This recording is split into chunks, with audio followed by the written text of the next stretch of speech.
మీద ప్రయాణం చేస్తున్నప్పుడు మనం ఎంత జాగ్రత్తగా ఉన్నా ప్రమాదం ఎటువైపు నుంచి వస్తుందో ఎవరం చెప్పలేం. రోడ్డు ప్రయాణాల్లో చిన్న పొరపాటు చేసినా భారీ మూల్యాన్ని చెల్లించుకోవాల్సి వస్తుంది. కొన్నిసార్లు తప్పు మన వైపు లేకపోయినా సరే ప్రాణాలు కోల్పోవాల్సి వస్తుంది. ఉత్తరప్రదేశ్ లోని ప్రతాప్గఢ్ లో సమాజ్వాదీ పార్టీ నాయకుడు లాల్ బహదూర్ యాదవ్ ఇలా రోడ్డు ప్రయాణంలో ప్రమాదం జరిగి ప్రాణాలు కోల్పోయారు. ఆదివారం అంతర్ పోలీస్ స్టేషన్ పరిధిలోని బాబుగంజ్ లో ఒక పెట్రోల్ బంక్ లో భారీ ప్రకటనలు స్తంభాన్ని నిలబెడుతున్నారు. అయితే దాన్ని నిలబెట్టే ప్రయత్నంలో పొరపాటు జరిగి సరిగ్గా లాల్ బహదూర్ యాదవ్ గారి కార్ మీద పడింది. ఆ స్తంభం కొన్ని టన్నుల బరువు ఉండడంతో కార్ ముందు భాగం నుజ్జయింది. అది కూడా డ్రైవింగ్ సీట్ మీద పడడంతో లాల్ బహదూర్ యాదవ్ గారికి భారీగా గాయాలయ్యాయి.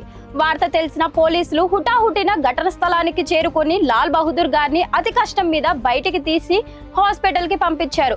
కానీ అప్పటికే లాల్ బహదూర్ గారు చనిపోయారని డాక్టర్లు ధృవీకరించారు. ఈ ఘటనపై కేసు నమోదు చేసుకుని దర్యాప్తు చేస్తున్నారు.